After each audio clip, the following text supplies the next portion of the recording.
My journey as an entrepreneur in South Africa has been relatively short, particularly if you consider my age, as well as certainly there are far longer journeys than mine. But I suppose it was something that I always knew I would eventually do.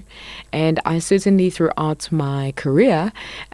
tried to establish what the niche and what that gap and what that opportunity would be as I navigated my way around the industry, as it were, before deciding that perhaps let's give this a shot. On our own. It's been very exciting, a very daunting industry that we happen to play in the property sector,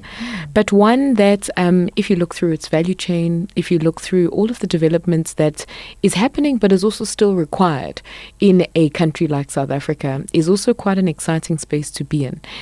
as an entrepreneur, because you not only are waiting for work, but you also have the potential in that space to create work for yourself.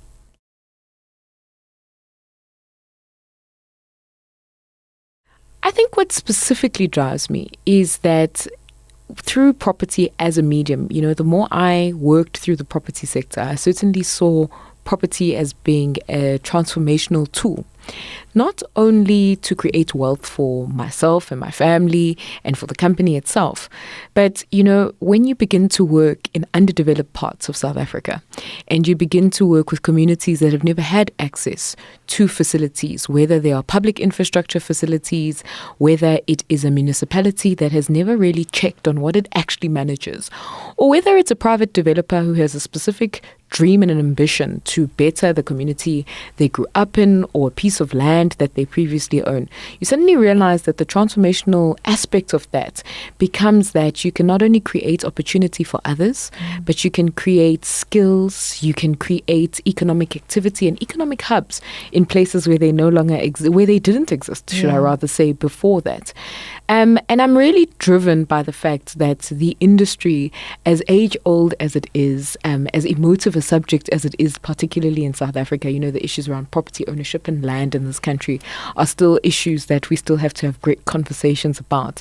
I'm really driven by the fact that we need more young people, and I'm going to say more young people and more women in the sector to really take advantage of the sector, of the sector's different asset classes, of opportunities in the sector, and use land and property as a springboard for us to own and develop different products and different services, as well as to deliver services to our communities and the people around us.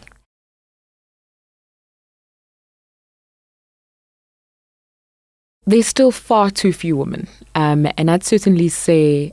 it's not good enough for any of us as women in this industry, but in many other sectors, I think, in the South African economy, to be happy and settle with being the first woman or the only woman at a boardroom table. There's just far too few women in industries and sectors that need women to move into them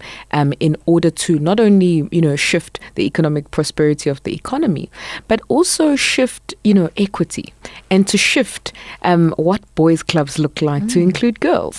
And certainly create aspiration, particularly amongst our young people, that they don't only have to become perhaps the careers that they've been traditionally exposed to, like doctors and engineers and nurses, but there are new professions within different sectors that they really need to begin to arch towards. So we have a lot of work to do in that regard. The property sector has certainly tried to accelerate the gains of women, particularly if you look at the management of different facilities, particularly if you look at, management of different asset classes, if you look at how certain funds and institutions are structured, you're beginning to see more and more women come through the ranks. Where we really need the property industry, however, to shift what it means for women to be transforming the industry, though, is at the level of ownership. Owning property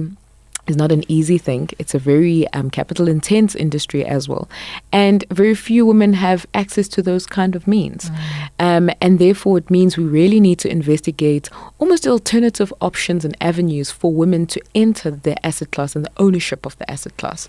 And that's an area, I think, if you saw more women, not just in management roles, but in ownership roles, you would begin then to see the radical transformation, as it were, of the industry across across age, across gender,